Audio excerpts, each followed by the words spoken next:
Gonna be real. I didn't see this one coming. Tinykin is a Spyro game.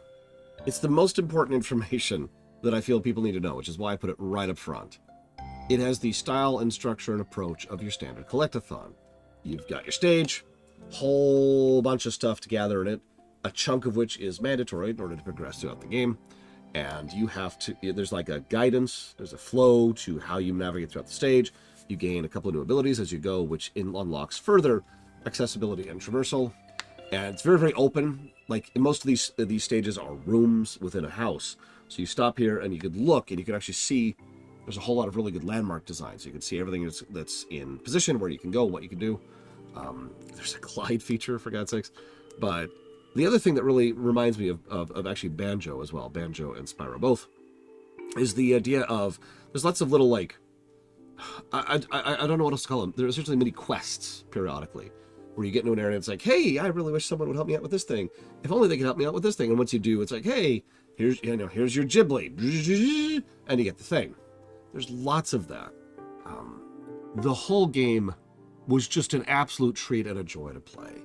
I was shocked at how good it was. Obviously, there's the all-important guidance and flow. There's tons of quality of life features. So I'm getting ahead of myself. Apologies. One of the things that the game looks like is everyone looks at like, oh, it's a Pikmin game. No. I want to be very clear about that. It is a Spyro game with the skin of Pikmin on top of it, which I realize how creepy and serial killer that sounds, but it's still true, so what do you want from me? The kin, in this case, do not operate like Pikmin at all. Pikmin have to be managed and collated, gathered. They can be lost. They are an aspect of, keeping your troop together, and dealing with that is a fundamental part of the gameplay loop of Pikmin. In this game, your Tinykin don't serve any of that. Your Tinykin are more like, honestly, I guess ammo might be a better comparison, And in most cases, it's more of a, do you have enough to progress? Very few of them, only the bombs, are actually expended when you use them. All the rest, they just sit there and they follow you around in a gigantic swarm. It's cool looking, but it's not actually Pikmin, which is fine. I do like the variety of the kit in each of them, too. You've got your basic one, which is go grab something, and then you've got the blow up on something ones to explode things. And then you've got the ones to craft, a platform for you to walk on. You've got the ones you can lay down in order to make electrical thing, which I guess you expend those too as well, excuse me. But then there's the big ones, my favorite ones, which is you drop them and you make a tower of them on the spot. It's kind of crazy how awesome this one thing is. It reminds me a lot of Rush back in Mega Man, something I talked about a lot back then for the 3 of you who actually watched that particular stream, and the 1 of you who watched the Rumination on Mega Man 3. You know who you are, you're awesome. When you add that kind of a kit to a platformer like this, and it's so very carefully and precisely designed, what you've done is you've massively added to the navigatable area that the player can access, because you've added a verticality in a game that already has a float mechanic. So, and now we have access to this huge swath of area that you can just paint out almost like a mushroom cloud over this one spot of places you can reach now, just because you have this ladder, because that's functionally what it is. You can just plop down a ladder of variable height wherever you are, depending on how many of them you've gotten. But it gets even better than that, because there's actually a quality of life feature where you can just pop the button and just go straight up wherever you happen to be standing. So no awkward or cumbersome tossing a thing, so it's quick and easy to use. In addition to and that's the game in a nutshell. The whole game is quick and easy to use. It controls smoothly. It plays smoothly. It looks really smooth. The animation style is certainly very unique. I'm not sure if it's exact for everyone. I know a lot of people were really rooted out about it.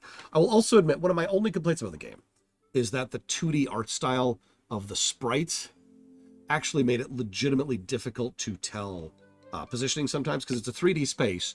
You're navigating as a 2D, like a picture, essentially. And so the actual collision is a little bit off every now and again. And that did cause some issues, I'm not going to lie. But very, very cute, very, very fluid. The terrain design's great. The level design's great. Lots of visual distinction. Lots of paths for how to progress. Like I said, you don't have to pick up everything. So how much you get in a given stage is totally up to you. For the record, we 100% of the game because I wanted to, because it was fun. Having said that, I will also admit we almost didn't. We got to the point where we were only missing like 10 things here, 3 things here, 1 thing here, and 4 things there. This is one of the only mistakes the game makes, in addition to the positioning thing. There's really no guidance for that. You know if you have everything, but that's it. Some games will do a thing where, like, at a certain point you can, like, scan for some, or you can pulse for them, or there's, like, a person who says, maybe there's something over by this area, or maybe they have an outline that you can see from a distance, something to at least indicate an idea of where you can start searching next. You don't have to literally tell me where the next collectible is. That would actually be kind of bad. But you need to at least tell me the direction I need to go exploring it, right? So it kind of stumbles on that point. And also during the race section, sorry, I forgot to talk about that. I say 100% of the game. That's actually a lie. I apologize. I forgot. We didn't do the races because the races suck. The races actually literally take control away from the player while you're going through it. So that sucks for all kinds of reasons. But everything else about the game is so fun. I honestly could see myself playing this again. Probably I will do that sometime with my niece. The visuals are brilliant, of course. It's set inside a house. And the amount of time and effort that was put into making everyday household items not only be present for the all-important familiarity effect, but also in a way that informs level design, gameplay-wise, and helps look like the kind of thing bugs actually would be using in order to flesh out the world story-wise.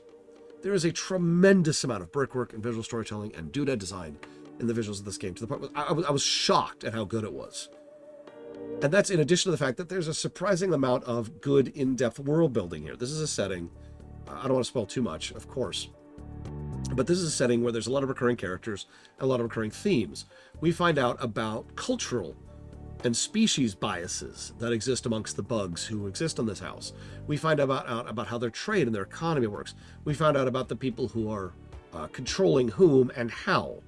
We find out about the politics of these people. And there's a surprising amount of depth to this, and it is surprisingly dark and properly well told. And I honestly love it. I was completely down for the whole thing. And the best part, and I'm not going to spoil, but the ending was a huh moment, but it did it properly. One of the mistakes a lot of games make is they want to end on a huh as kind of a hook for the future. They want you to be playing to the next game, right? But they don't. The mistake most games and shows and books and movies make is you also need to make your ending satisfying in and of itself. The events of the thing you have gone through have to at least have some degree of conclusion, even though the overall story continues going forwards, right? You can probably think of examples of this right off the top of your head in movies, in games, books, and shows. And in this game, the events of this game are thoroughly and satisfyingly concluded, even though the mystery, which was being built up throughout the course of the entire game, is now put right up on display. What are they there for? What are they doing? Why are they doing that? There's questions, and then the game ends. I really, really recommend this game. If you're any kind of a fan of 3D platformers, or collectathons, or even just a general chill game, to just play and relax from it. This is a great game to just chill, just relax, you know. It's been a long day. Just pop up, screw around with it for a bit. I loved this game to death, and I hope you do too. See you next time.